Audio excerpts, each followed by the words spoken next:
അതുകൊണ്ട് തന്നെ nerve root ഇഞ്ചുറീസും post operative ഡിസസ്തേഷ്യാസ്, അത് കഴിഞ്ഞിട്ട് സർജറി കഴിഞ്ഞിട്ടുള്ള വേദനയൊക്കെ ഭയങ്കര കുറവാണ് ഈ FDA അപ്രൂവ്ഡ് സ്പൈൻ RX ഉപയോഗിക്കുന്നത്.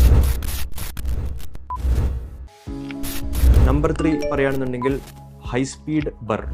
ഓക്കെ, ഹൈ സ്പീഡ് ബർ ഡയമണ്ട് കട്ടിംഗ് ബർസ് എന്ന് പറയും. അപ്പോൾ ഇതിൽ 90,000 RPMs വരെ റൊട്ടേറ്റ് ചെയ്യാൻ പറ്റുന്ന ബർസാണ് നമ്മളിപ്പോൾ ഉപയോഗിക്കുന്നത്. അതുകൊണ്ട് തന്നെ ഈ ലാമിനോട്ടമീസ്, ഫൊറാമിനോട്ടമീസ് എല്ലാ പ്രൊസീജിയേഴ്സും വളരെ പ്രിസൈസ് ആയിട്ട് നമുക്ക് ബോൺ കട്ടിങ് ചെയ്യാൻ പറ്റും. അതുപോലെ തന്നെ ഈ ഒരു ബറിൻ്റെ ഹുഡ്സ് വന്നിട്ടുണ്ട്, അതായത് പ്രൊട്ടക്റ്റീവ് ഹുഡ്സ്. അത് കാരണം നമുക്ക് injuries of nerve Roots and ദൂര വിസ് വെരി നെഗ്ലിജിബിൾ, ഇല്ലാന്ന് തന്നെ വേണമെങ്കിൽ പറയാൻ പറ്റും. Number 4 4K camera system. ഈ 4K ക്യാമറ സിസ്റ്റം വിത്ത് 3 ചിപ്പ് ഇൻ്റഗ്രേഷൻ. ഇതിൽ നമുക്ക് റെഡ്, ഗ്രീൻ, ബ്ലൂ എന്ന് പറഞ്ഞ കളേഴ്സ് വളരെ ക്ലിയർ ആയിട്ട് ഡിഫറൻഷ്യേറ്റ് ചെയ്യാൻ പറ്റും. അതുകൊണ്ട് തന്നെ ഈ ലിഗമെൻറ്റം ഫ്ലേവും ഡൂറ അങ്ങനെ പല type of structures colour coding വഴി തന്നെ നമുക്ക് വളരെ ഈസി ആയിട്ട് ഡിഫറൻഷ്യേറ്റ് ചെയ്യാൻ പറ്റും. അതുകൊണ്ട് തന്നെ ഇഞ്ചുറീസും ഭയങ്കര കുറവാണ്. ഓക്കെ, അതുപോലെ തന്നെ ഇപ്പോൾ ലേറ്റസ്റ്റ് ആയിട്ടുള്ളൊരു കാര്യം എന്ന് പറയുകയാണെങ്കിൽ ഈ endoscopic spine surgeries can be integrated with navigation and robotics.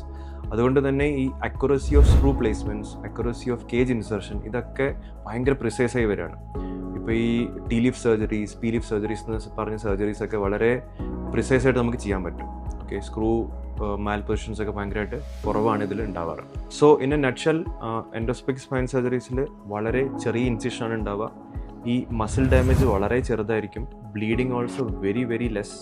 പിന്നെ post operative pain, that is the most commendable thing. Patient വളരെ കുറഞ്ഞ പെയിനേ പേഷ്യൻ്റ് ഉണ്ടാവുന്നുള്ളൂ. Even the same day or the next day നമ്മൾ പേഷ്യൻറ്റിനെ മൊബിലൈസ് ചെയ്യും, നടത്തിക്കും. പിന്നെ based on the type of surgery, probably the next day we can discharge or after 2 days based on the surgery we can discharge the patient. പിന്നെ size of the scars, അത് വളരെ ചെറിയ സ്കാർസാണ് ഉണ്ടാവുക. പിന്നെ faster return to activity post surgery. So endoscopic spine surgery ഇന്നത്തെ കാലത്ത് വളരെ സേഫായിട്ട് ചെയ്യാൻ പറ്റിയ സർജറിയാണ്.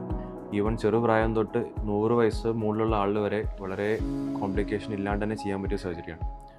Patients are very comfortable and this is a very promising surgery.